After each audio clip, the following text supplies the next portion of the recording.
భారత వాతావరణం భారీ మార్పులకు లోను కాబోతోంది. ఎండల తీవ్రతతో అల్లాడుతున్న దేశ ప్రజలకు హైదరాబాద్కు చెందిన ఇన్కాయిస్ శాస్త్రవేత్తలు ఒక చేదు వార్తను మోసుకొచ్చారు.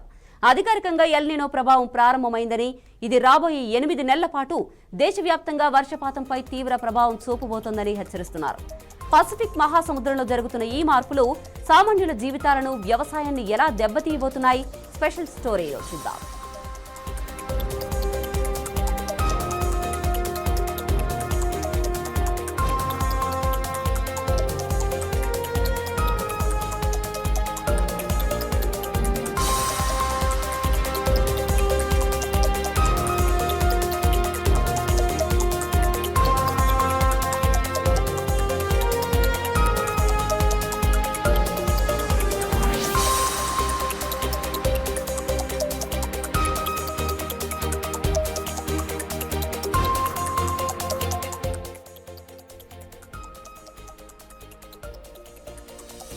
తూర్పు మధ్య పసిఫిక్ మహాసముద్ర ఉపరితల ఉష్ణోగ్రతలు అసాధారణంగా పెరుగుతున్నాయి. ఏప్రిల్ వరకు తటస్థంగా ఉన్న పరిస్థితులు ప్రస్తుతం ఎల్ నినోగా మారాయని ఇన్కాయిస్ స్పష్టం చేసింది. మే నెలలో మొదలైన ఈ పరిస్థితులు 2027 జనవరి వరకు, అంటే సుమారు 8 నెలల పాటు కొనసాగనున్నాయి. దీనివల్ల భారత నైరుతి రుతుపవనాలపై తీవ్ర ప్రభావం పడే అవకాశం ఉంది. సాధారణం కంటే తక్కువ వర్షపాతం నమోదయ్యే ప్రమాదం ఉందని శాస్త్రవేత్తలు ఆందోళన వ్యక్తం చేస్తున్నారు. వాతావరణ అంచనాల కోసం ఇన్కాయిస్ శాస్త్రవేత్తలు సరికొత్త అస్త్రాన్ని ప్రయోగించారు. వైసిఎన్ కన్వల్యూషన్ న్యూరల్ నెట్వర్క్ అనే డీప్ లెర్నింగ్ మోడల్ ద్వారా ఈ అంచనాలను రూపొందించారు.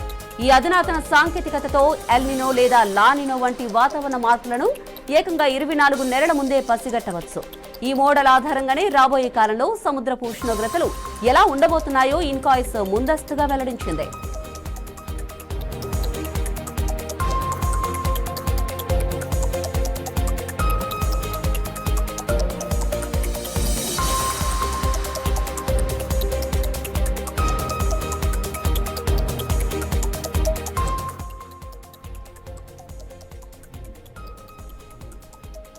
ఎల్ నినో కేవలం వర్షాలనే కాదు, సముద్రాన్ని కూడా అల్లకల్లోలం చేస్తోంది.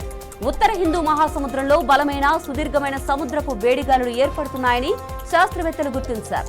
ఇవి సముద్ర పర్యావరణ సమతౌల్యాన్ని దెబ్బతీయడమే కాకుండా మత్స్య సంపదపై కూడా తీవ్ర ప్రభావం చూపే అవకాశం ఉంది. చేపల వేటపై ఆధారపడిన లక్షలాది మంది జాలర్ల జీవనోపాధికి ఇది పెద్ద సవాలుగా మారబోతోంది. ప్రకృతి మారుతున్న తీరు భవిష్యత్తుపై ఆందోళన కలిగిస్తోంది. ఒకవైపు వర్షాభావ పరిస్థితులు, మరోవైపు సముద్రపు వేడిగాలులు. ఈ పరిస్థితులను ఎదుర్కోవడానికి ప్రభుత్వం ఎలాంటి ముందస్తు చర్యలు చేపడుతుందో వేచి చూడాలి. ఇన్కాయిస్ శాస్త్రవేత్తల ప్రకారం నేపథ్యంలో రైతులు, మత్స్యకారులు అప్రమత్తంగా ఉండడం అవసరంగా మారింది.